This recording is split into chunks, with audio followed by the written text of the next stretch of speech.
How intoxicated is this dude? He is definitely a psychopath, and he definitely has to pay. And I'm going to write an open letter to him. You hear me, Dr. Giordano? Dr. Giordano, self-proclaimed bio-neuroethicist. This dude is out of his oxycontin-picking mind. Let's listen to him. And it's not just a question of using neuroimaging and or neurogenetics to depict what's going on in the brains. And this is a spiel he got. You know, it's not like he's coming off the cuff here. He repeats the same thing over and over again. It's a spiel. He's totally intoxicated on something.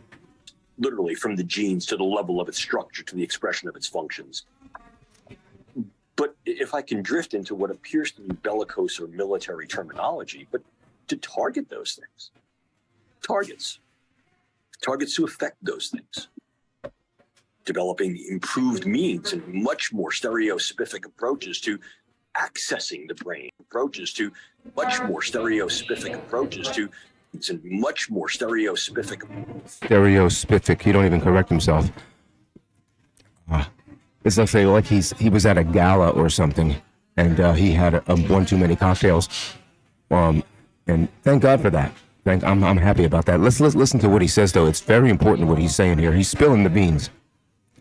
And I'm tired of it. My word is gospel now. The last 5 years, the shit that I've been saying, I've collated and aggregated data sets that you just can't deny.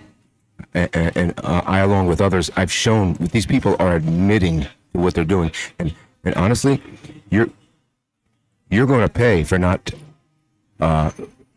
only for what you're doing, but for not doing it a little more diligently and showing people how to escape this and how to disassemble, deconstruct, and reverse engineer this. This is bullshit. This is the crime of the millennium. Okay, what's happening now? Approaches to accessing the brain, not crudely, but ever more creatively. He's an actor. Not just highly invasively, neuroimaging and or neurogenetics to but his actions have consequences outside of the actor studio.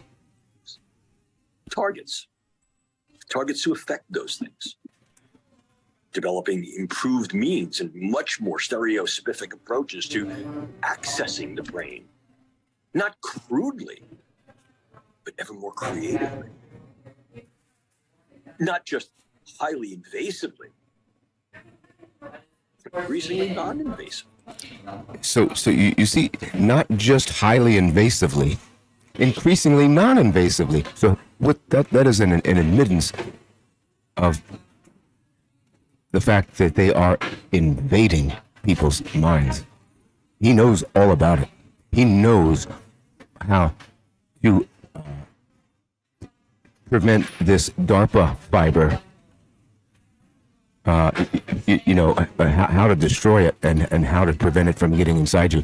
This shit is going inside everyone in a very non-invasive way, in that it's undetectable.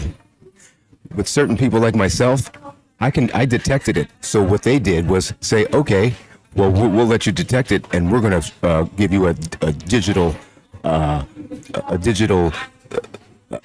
fantasy world. We're going to try to make you believe this metaverse, this virtual reality nonsense. This is military, been pushing this virtual reality shit all along, and I don't believe none of it. I can detect all of it.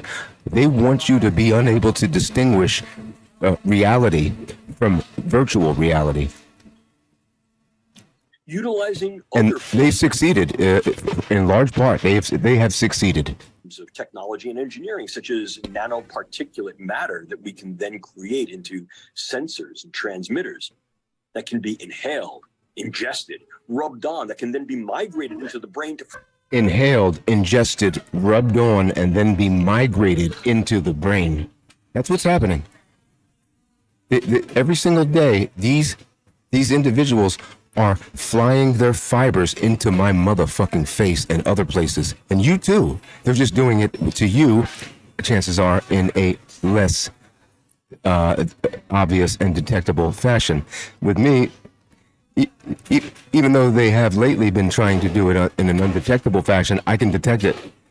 So that's where they say, okay, since you can already detect it, we'll let you detect it more. We're not going to try to hide it. This is insanity. And this dude is not he's not an ethicist at all. He is a criminal. He is a war criminal. And if someone unalives him, like tomorrow, it would not be unjustified. From vast arrays of sensors and transmitters to be able to read information from the living brain and write information into the real-time remotely. Real-time remotely. That's his spiel. Real-time remotely. That's what they're doing. Real-time remotely reading and writing to your brain. This is a current project of the defensive. It's a current project. It's a project that has come to fruition and is being implemented on the entire population of the world. And DARPA is really controlled by its British counterpart, which just popped up out of nowhere. But it's really, that's who has been running shit. Advanced Research Project Agency here in the United States called NCUT, Next Generation Non-Invasive Neuromodulation. But wait a minute. If what we're doing is literally taking information, data from the living brain, extracting it in real time, interpreting it, and in those interpretations, imbuing those data with meaning, that's a literal definition for reading. We're reading the functions of the brain, interpreting it, and in those interpretations, imbuing those data with meaning. That's a literal definition for reading. Torture. We're reading the functions of the brain, which we call mind. That's mind reading. Because if, in fact, that same technology that allows us to literally read the mind by scanning and interpreting the data we get from the structures and functions of the brain, and the inverse of that is that we can then write into the living brain, that's mind control. We'd love to think that one of the things that we always do with these types of data are aim them towards the good. Oh. Yeah, it's that right there. It's not even a tacit confession. It's almost like he's crying out for help, but unfortunately it's done in a milquetoast fashion. It's not going to help you. If I see you, I'm going to unshuffle you from your mortal coil. I promise you.